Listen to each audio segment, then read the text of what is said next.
नमस्कार दोस्तों, today news channel में आप सभी का स्वागत है। आशा करते हैं आप लोग स्वस्थ होंगे। तो दोस्तों, आज हम चर्चा करेंगे अपने इस वीडियो में दिल्ली में हो रहे चुनाव के बारे में। तो दोस्तों, कुछ जगह पर दिल्ली में ऐसा मानना है कि बहुत ज़्यादा वोट पड़े, कुछ जगह मानना है कि बहुत सारे कम वोट पड़े। दोस्तों, आइए हम अपने इस वीडियो में आज चर्चा करेंगे दिल्ली की कौन सी सीटें हैं जहां पर वोटिंग कम हुई और वो कौन सी सीटें हैं जहां पर वोटिंग ज़्यादा हुई। दोस्तों, वीडियो में बने रहने के लिए सबसे पहले हमारे टुडे न्यूज़ चैनल को लाइक, शेयर और सब्सक्राइब करना ना भूलें, जिससे आपको दिल्ली विधानसभा चुनाव से रिलेटेड सारी जानकारी आप तक पहुंचती रहे। दोस्तों, वीडियो में हम आपको चर्चा करते हुए ये बता रहे हैं कि मुस्तफ़ाबाद में सबसे ज़्यादा तो करोल बाग में सबसे कम। जानिए दिल्ली में कैसा रहा वोटिंग का रुख। दोस्तों, दिल्ली में कुल 1.56 करोड़ वोटर्स हैं, जिनके लिए चुनाव आयोग ने कुल 13,766 मतदान केंद्र बनाए थे। कुल मतदाताओं में 83.76 लाख पुरुष, 72.36 लाख महिलाएं और 1267 थर्ड जेंडर वोटिंग शामिल है।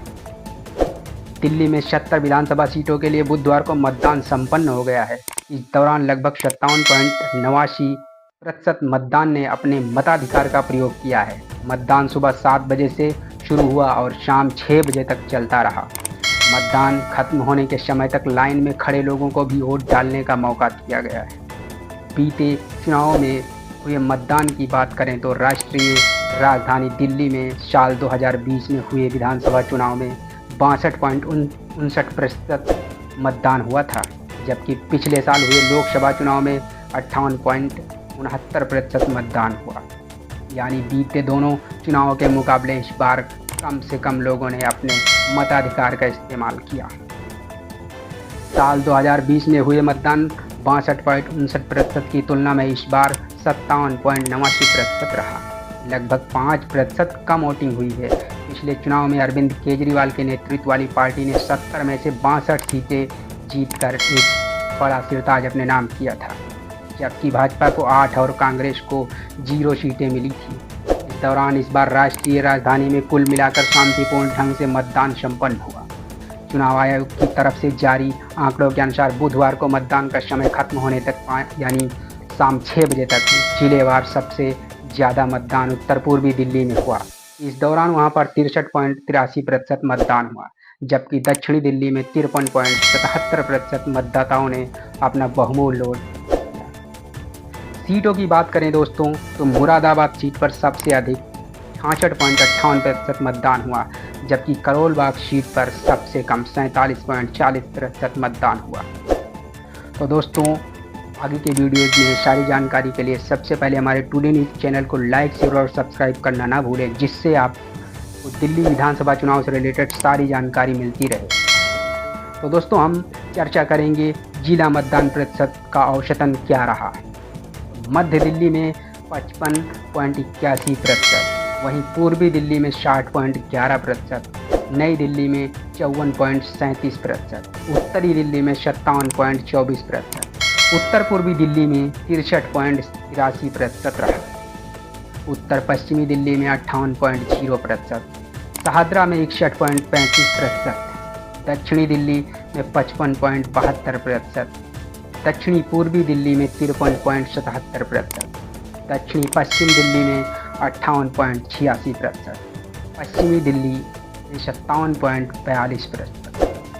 दोस्तों, दिल्ली चुनाव में इस बार सत्तारूढ़ आम आदमी पार्टी के अलावा भाजपा और कांग्रेस समेत 29 दलों ने हिस्सा लिया। इस दौरान कुल 699 उम्मीदवारों की किस्मत ईवीएम में कैद हो गई है, जिनमें 96 महिलाएं शामिल हैं। वोटिंग के चुनाव आयोग ने कुल 2696 स्थानों पर 13,766 पोलिंग सेंटर बनाए थे, जहां दिव्यांगों और महिलाओं के लिए खास इंतजाम किए गए थे।